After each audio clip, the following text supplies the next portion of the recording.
first I'm just cleaning my skin with a toner to make sure that there's no oils on my skin. And then I'm going to go in with a silicone modeling compound. It's called Third Degree, and you mix both equal parts of A and B together to create this sticky silicone stuff. And then I got this kit from Spirit Halloween. It's a gypsy kit, and it came with a headpiece, so I took the moon off the headpiece, and I am tracing it onto my forehead here with an eyebrow pencil.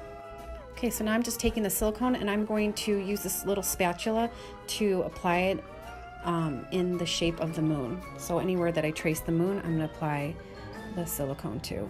And this is going to create the appearance of like skin protruding, because I want it to look like the moon has been pushed into my head. And so the more lift you get from the silicone, the better. And so you just take your time and push it onto the skin with the spatula and then pull it around. Here I'm just cleaning it up a bit, and then I'm going to go in with a second layer. And if any of the silicone seems to, like right there, it seems to come off of my spatula, that's okay, because you want it to look like the skin is kind of lifting and falling. I know it's gross, but it's gonna look cool. And then there's holes in the moon, so I just want to make sure I put some silicone there so that when I push the moon onto my forehead, it seems like the skin's coming through. And then I just used this spirit gum adhesive, and I applied it to my head and then also to the moon piece, and then applied the moon to my head. And then I had this ring from the same kit, and so I just pulled the ring apart, and I'm going to attach it to my neck so it looks like the neck or the eye is coming out of my neck. I added some silicone to each side where the ring would be pushing through. And then I used my RCMA powder and a little brush, and I am powdering anywhere that there's silicone to remove the shine.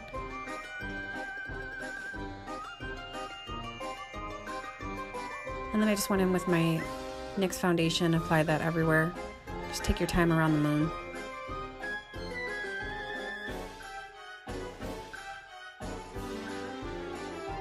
And now I'm just using my Shape Tape concealer to conceal under my eyes, my nose, and then the same RCMA powder just to set that.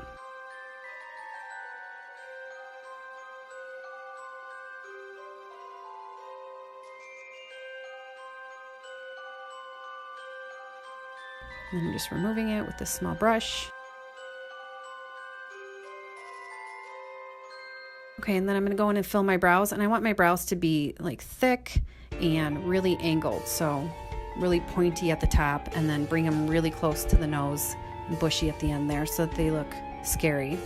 And then I'm going with the Jaclyn Hill palette. I'm using this light red color for the crease, and then I'm going to go in with a dark red color just to deepen that crease some more. And I'm going in with this itty bitty brush and applying black to my lid. And it's okay if you're messy with this, because the messier it is, the better it looks. And I was getting some fallout, so I just removed some of the fallout, and then I'm adding a lot of powder under my eyes so that the fallout falls into the powder, and then I can remove the powder at the end. But just blend all this out really good. Close into the nose, like right in that inner socket there, and then out past the eyebrow. And then I'm just going to take a small brush and apply all three colors under my eye, so the light red, the dark red, and then black, and then just blend those out really well. The farther out they go, or the lower they go, the better. It looks scarier. And then with this gold color, I'm just going to highlight my brow bone. Now I'm going to use my Mehron water activated paints. I'm going to blend the black and the red together. So I'm just applying this next to the moon in that little crease that's between the silicone and the moon, just to give the wound some depth. And I'm going to do the exact same thing to the eyepiece. And here I'm just adding that same gold to my lid real quick.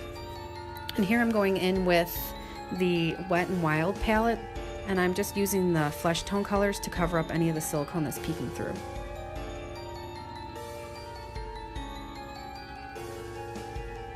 Especially where the skin's lifted. You want to make sure you cover all that, just in case any of the blood doesn't cover it. And I'm adding some black and red mixed together to the eyepiece,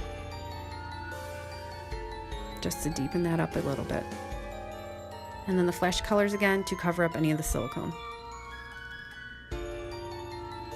And here I'm just using my bronzing powder, and I'm going to really try to chisel out the face along my hairline, and then under the cheekbones, I'm going to chisel that out from the top of my ear all the way down to the edge of my mouth. Make that look as sunken in as possible.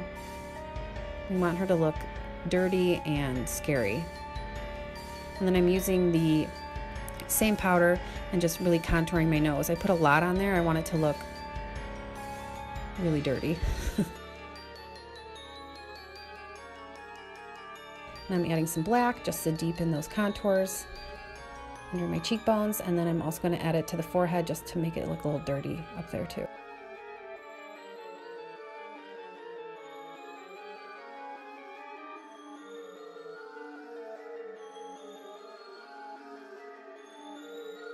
And then using again this fan brush to blend that out.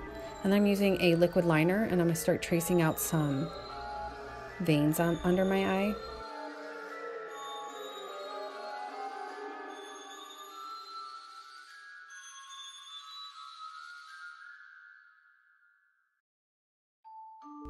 And here I'm just doing a wing liner.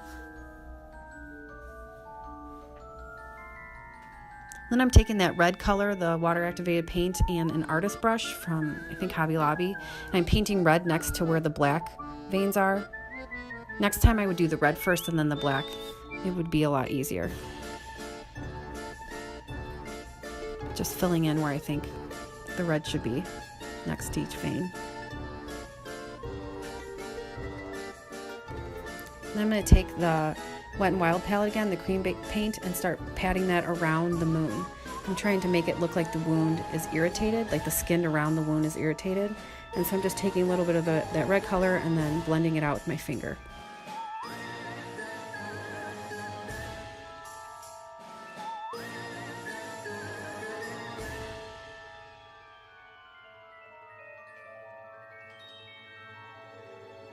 And then I'm using the flesh color just to blend out that red, the edges of the red a lot better. And I'm going back in with the red and black colors from the Mehron water activated paints and adding that to the outside of the moon, anywhere that there's a lift in the skin and any shadows, and then blending it out with my finger. I also filled in those little circles that are in the center of the moon. And just keep adding and blending out, adding and blending out. And sometimes I go in with just the red, sometimes I go in with the black, sometimes I go in with both mixed together.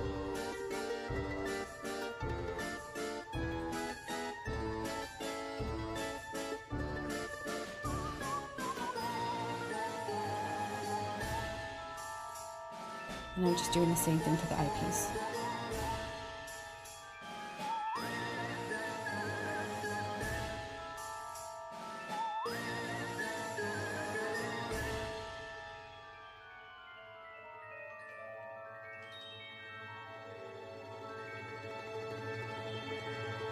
And so I'm gonna have a nose ring in, so I thought I'd add some blood to my nose, but I didn't end up liking that. I thought it looked like nose hair, so here I'm kind of removing that with my foundation.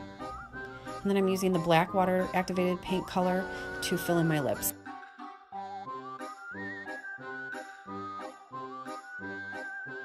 And then my camera died, so off camera I put on a shirt for a headpiece, and then I had this choker that I wrapped on the headpiece.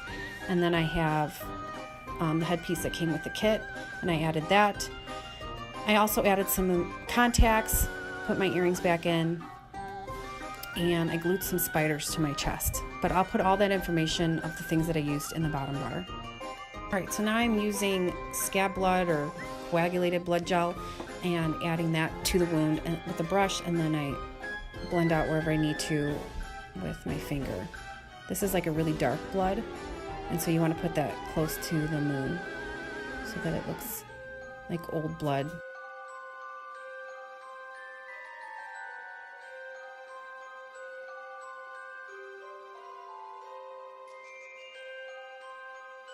Adding some to my nose, and then to the eye wound as well.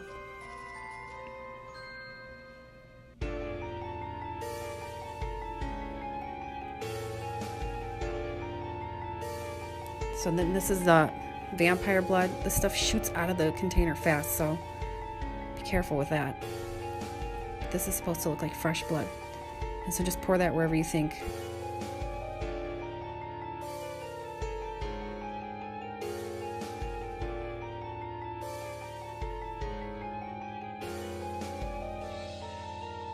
And then I'm applying gloves, and then the rest of that bracelet and ring kit that I have, and some more blood, and then that should complete the look.